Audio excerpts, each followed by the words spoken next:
Use code CDotty when you're making your account. CDotty. Like, no matter what you do, if you put it on the internet, someone's gonna hate it. Like, no matter what, someone's gonna hate it. But it's fun. Like, I get to have fun. Like, I'm here, and I get to do this, so I don't care. They're on the internet. It doesn't matter.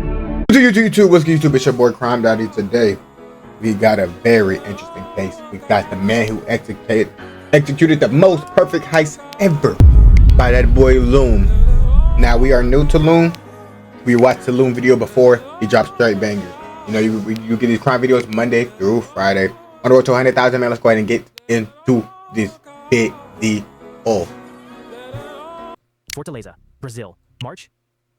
My beat she give for Brazil. 2005. All right, we're in Brazil. White van pull up to a small house on Rua 25 de Março. Two men step out wearing dirty work clothes, boots covered in mud. They open the back doors and start unloading equipment. A neighbor approaches. The men explain they're starting a landscaping company. Grama Sintetica, artificial grass installation.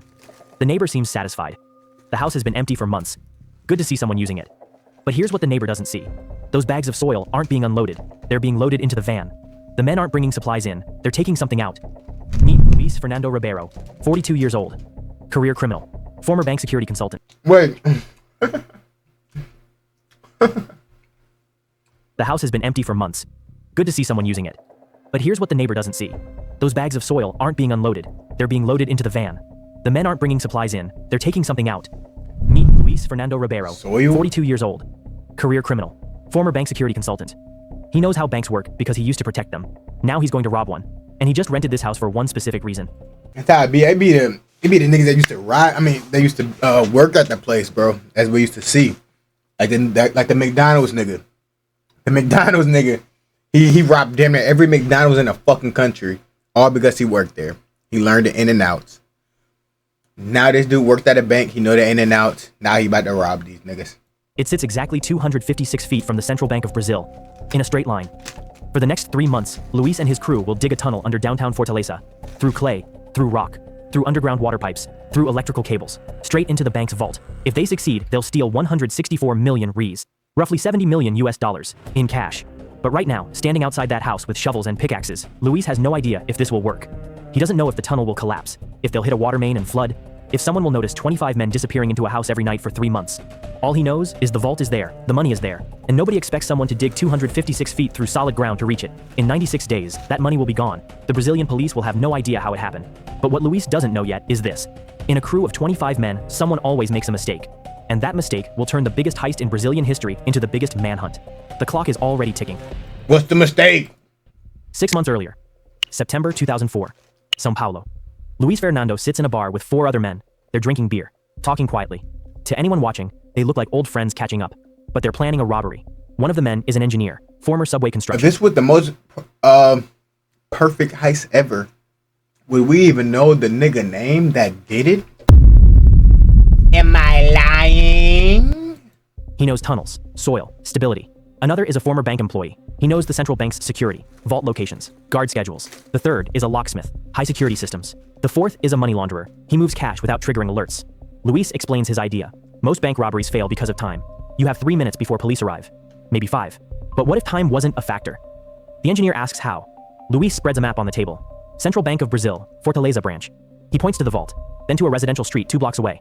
The engineer studies it, calculates distances, considers Fortaleza's geology, sandy soil, clay layers.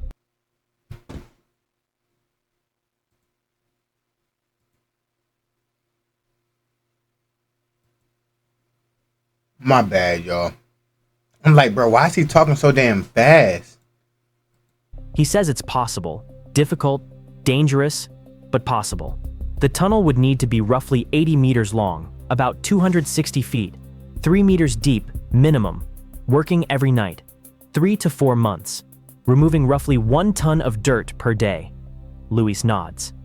They won't trigger alarms, because they're not breaking through doors or walls. They're coming up through the floor, underneath the sensors.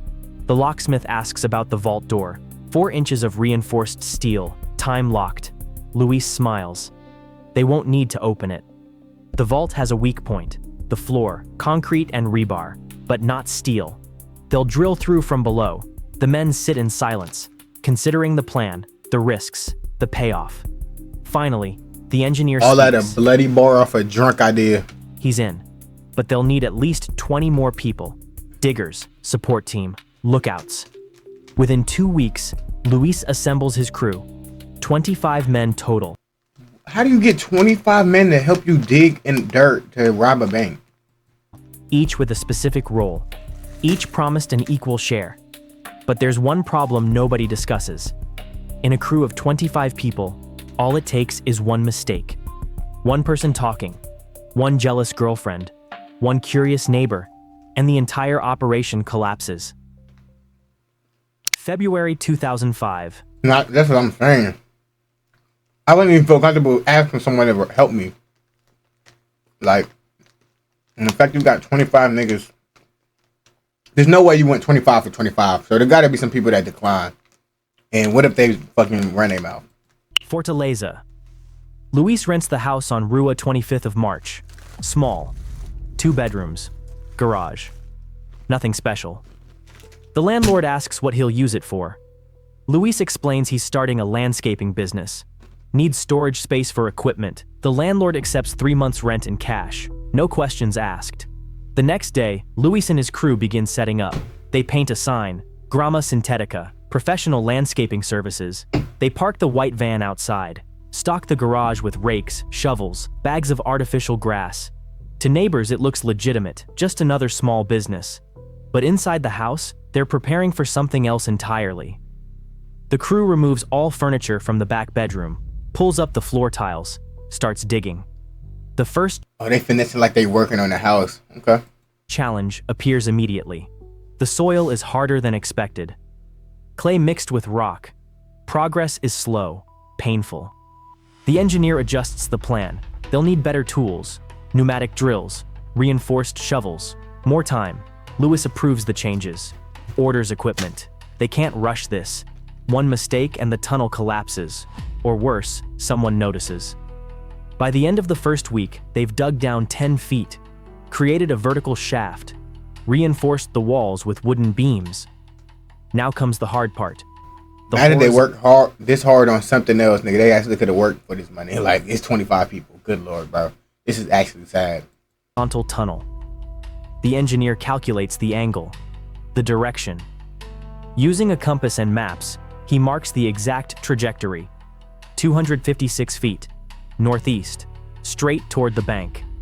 They begin digging horizontally. 2 men at a time, 4-hour shifts. The space is tight, claustrophobic, hot. One man digs. The other loads dirt into buckets. They pass the buckets back through the shaft, up to the house, where another team loads them into the van. Every night, the van makes trips across Fortaleza, dumping dirt in different locations. Construction sites, empty lots, anywhere it won't attract attention. The work is exhausting, dangerous. The tunnel is barely wide enough for one person. The air is thin. The walls constantly threaten to collapse. They install wooden supports every few feet, planks, beams, creating a frame that holds the earth back. Ventilation becomes a problem. The diggers can barely breathe. They rig up a system. PVC pipes running from the house into the tunnel. A small electric fan pushing fresh air through. It helps. Barely. By the end of March, they've dug 100 feet. Halfway there. But tensions are rising. The crew is tired, frustrated. Some men argue about work distribution, others complain about the pace. Luis holds a meeting, reminds everyone what they're doing this for. $70 million, split 25 ways. That's roughly $2.8 million per person. Life-changing money, retirement money, never work again money. The crew refocuses, keeps digging. April 2005. The tunnel is now 200 feet long. They're getting close. Damn. But new problems emerge. At 180 feet, they hit a water. This is beautiful, man. This is beautiful animation. Pipe. Not a big one, but enough to cause flooding. Water seeps into the tunnel, turning dirt into mud. The engineer makes a decision. They'll dig around it, slightly change the angle. It adds distance, but it's safer than risking a full pipe break. The adjustment works. They bypass the pipe, continue forward. At 220 feet, they hit electrical cables. Underground power lines feeding the city grid. This is more dangerous. Cut the wrong wire, and half of Fortaleza loses power. The utility company investigates. They find the tunnel. Everything ends. The engineer studies the cables carefully, identifies which ones are active, which ones are safe to move. They carefully reroute 2 cables, secure them against the tunnel walls. Pray they hold. They do. By late April, the tunnel is nearly complete, 250 feet long, just 6 feet from the bank's foundation. But they face their biggest challenge yet: the bank's basement. The central bank sits on a concrete foundation, 4 feet thick, reinforced with steel rebar. They'll need to drill through it, carefully, quietly. The engineer brings in specialized equipment, diamond-tipped drill bits, designed. How do they have diamond-tipped drills? Y'all have diamond-tipped drills. Y'all shouldn't even need to be doing this. What the fuck? For cutting concrete. They're expensive, loud, but necessary. The plan is to drill during weekend nights, when the bank is closed, when ambient city noise masks the sound. They wait for the right moment. Saturday, August 6th, 2005, 11 p.m. The crew gathers in the house. Final preparations. This is it. Tonight they break through into the bank. Luis gives last-minute instructions. Work carefully, work quietly, no mistakes. 4 men enter the tunnel, carrying drills, lights, buckets. They crawl through 250 feet of narrow passage, reaching the end, where dirt meets concrete. The engineer positions the drill, marks the spot. This is where they'll break through, into the bank's basement, directly beneath the vault. He starts drilling. The sound is loud, even underground, even with the city noise above. It sounds like thunder in the confined space. They drill for 30 minutes, then stop. Listen. No alarms, no sirens, no response. They continue. By 2 a.m., they've drilled through 18 inches of concrete, halfway through the foundation. By 4 a.m., they break through. The drill bit punches into open space. Air rushes into the tunnel. Cool, different. They're in. The engineer widens the hole, carefully, using a chisel and hammer, breaking away concrete, creating an opening. By 6 a.m., the hole is large enough for a person to fit through. That is insane. 1 man crawls up. Into the bank's basement. He's standing inside the Central Bank of Brazil. He turns on a flashlight, looks around. Concrete walls, storage boxes, cleaning supplies. And directly above him, a metal grate in the ceiling. That grate leads to the vault. The man signals back through the tunnel. I thought they were drilling in the vault. They're in position, but they can't proceed yet. It's Saturday morning. The bank will open in a few hours. Security guards will be everywhere. They need to wait. Wait until Saturday night, when the bank closes for the weekend. When they'll have 48 hours of uninterrupted access. The crew retreats, backs through the tunnel, returns to the house. Luis tells everyone to rest. They're not gonna see a big ass hole in the bank. Eat, prepare. Tonight, they'll empty the vault. Saturday, August 6th, 2005, 8 p.m. The central bank closes. Security guards lock the doors, activate alarm systems, begin their weekend. Nobody notices that beneath their feet, 250 feet away, 25 men are preparing to rob them.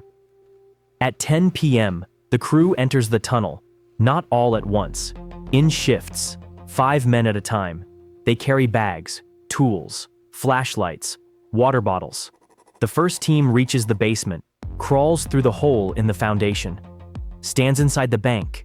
They locate the vault access, a metal grate in the ceiling, bolted down, but not alarmed, because who expects someone to break in from below? They remove the bolts, lift the grate. 1 man climbs up. Wow. He's inside the vault room, surrounded by metal shelves, stacked with boxes, each box filled with cash. Brazilian reals, bundled in stacks, 100 real notes, 50 real notes, more money than he's ever How are they gonna get out of all of that out? seen in his life. They got 2 days. Down. The others climb up. They begin loading bags, working methodically, taking boxes off shelves, emptying them into duffel bags. Each bag holds roughly 500,000 reais, about 200,000 US dollars. Each bag weighs 25 pounds. They fill one bag, pass it down through the grate, into the basement, through the tunnel, back to the house, then fill another, and another. The human chain works efficiently.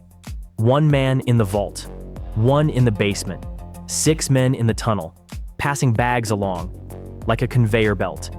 By midnight, they've removed 50 bags, roughly $10 million. Oh my God. By 2 a.m., 100 bags, $20 million. The work is exhausting.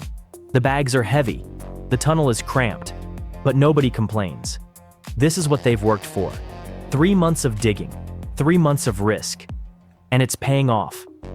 By 4 a.m., they've removed 200 bags, $40 million. But then something happens. One of the men in the tunnel panics. The walls feel like they're closing in. He's hyperventilating, can't breathe. He drops his bag, starts crawling back. Oh, was that one nigga? Smack that nigga and tell him lock it and give him some water, bro. Get that nigga up out of there. Backward, toward the Give exit. him some fresh air. The man behind him tries to calm him down, but he's not listening. He's scrambling, frantic. He bumps into a support beam. It shifts. Dirt falls. For a moment, everyone freezes. Is the tunnel collapsing? The engineer, working near the house entrance, shouts instructions. Everyone stop moving. Don't touch the walls. Don't panic. Slowly, carefully, they stabilize the beam. Reset it. The tunnel holds.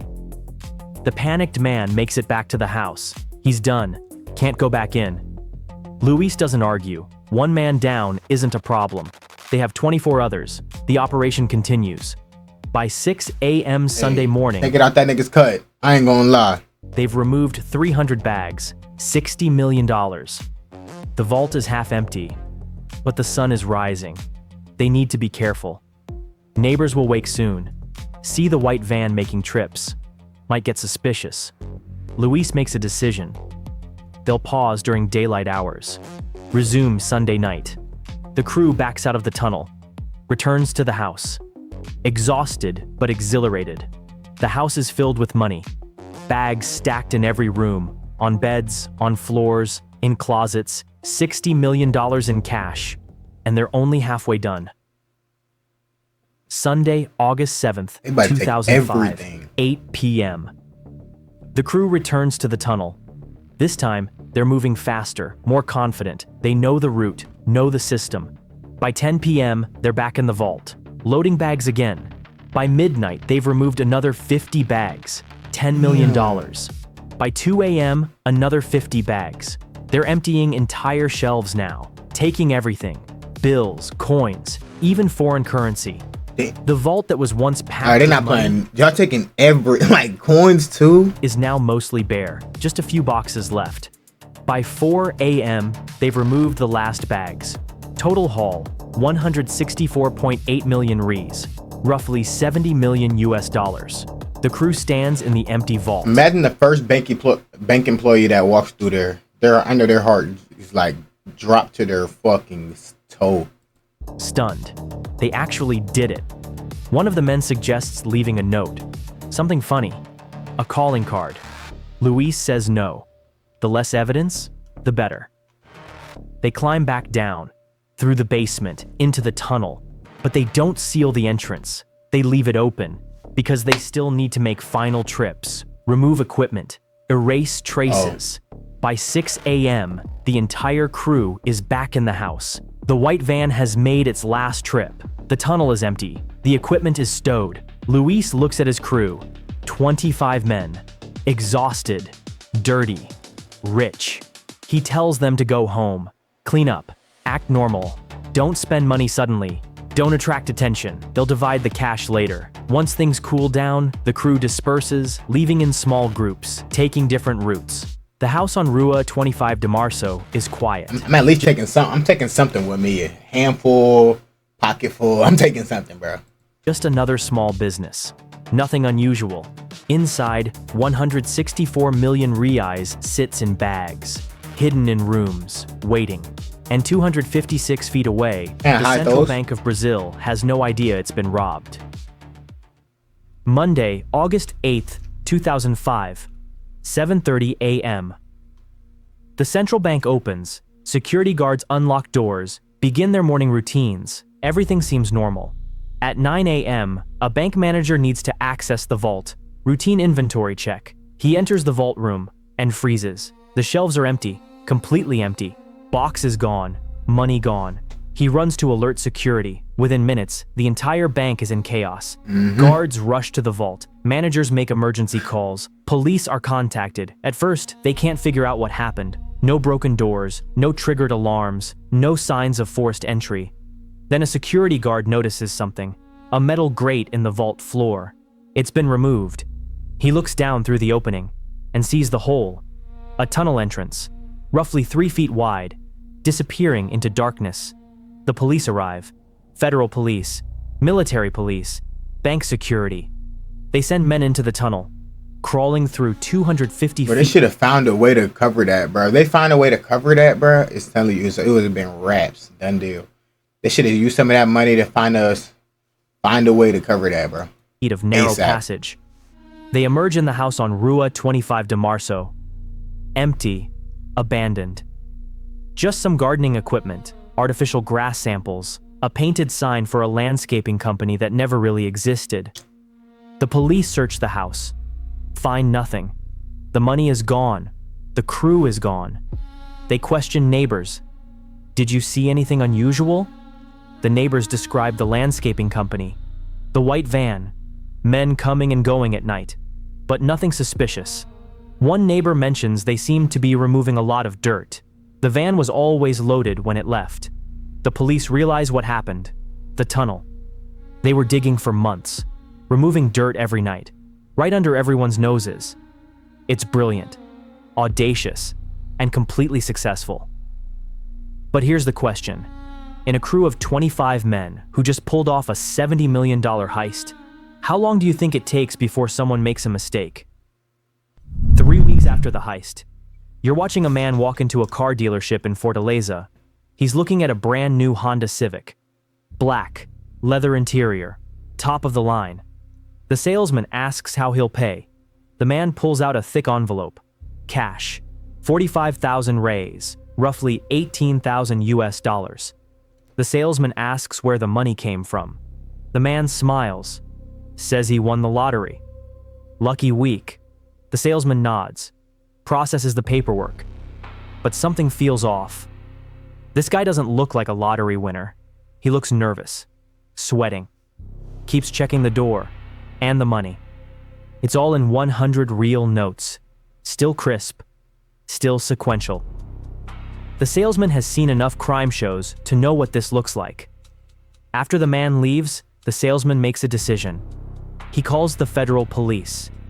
Within hours, police are tracking the car, following the buyer, watching his movements. He leads them straight to 2 other crew members. Police coordinate simultaneous raids on 3 houses. They find money, stacks of 100 real notes. Still in central bank wrappers, the 3 men are arrested, interrogated. At first, they say nothing. Lawyer up, refuse to cooperate. But police sell out, man. One nigga. For a deal. Reduce your sentence. Just give us names. One of them breaks. Provides names. Describes the operation. Identifies Luis Fernando as the leader. By September, they've arrested 8 members of the crew. But Luis Fernando is still missing. So is most of the money. Luis knows police are closing in. He's watching the news, seeing arrests. His time is running out. He makes a decision. Leave Brazil. Take his share and disappear. August 2005. Luis crosses the border into Paraguay, carrying roughly $8 million in cash, hidden in luggage. Even though we know he's gonna get caught. Spread across multiple trips. He settles in Ciudad del Este, a border city known for smuggling, where Brazilian criminals hide. For months, Luis lives quietly, rents an apartment, keeps a low profile. But he's lonely, bored, isolated. He starts calling people back in Brazil, old friends, family members. Big mistake. Brazilian police are monitoring those phone lines. They trace the calls, triangulate the location. Ciudad del Este, Paraguayan police begin surveillance. In November 2005, Police was monitoring his phone calls. Oh my gosh. I'm 412 because I heard they be listening to a nigga conversation. they spot him, walking to a cafe. The next morning, they make their move. Luis is arrested. He doesn't resist, just sighs. 4 months of freedom. That's all he got. He's extradited to Brazil. The trial is quick. The evidence overwhelming. Luis Fernando Ribeiro is sentenced to 15 years in federal prison. But here's where the story gets interesting. Of the $70 million stolen, police recovered only $8 million. The rest? Vanished. Police arrested 13 members of the crew, but 12 escaped. Never caught, never identified. Those 12 people split roughly $50 million. Where is that money now? Nobody knows. WA, that's still a more than what? Just under half got away. A lowercase W heist. Lowercase W heist. Even though the top dog got taken down, boy. He over there calling family members and shit. Damn. But like, what do you? So I'm saying, I have all the money in the world, but nobody. He's bored.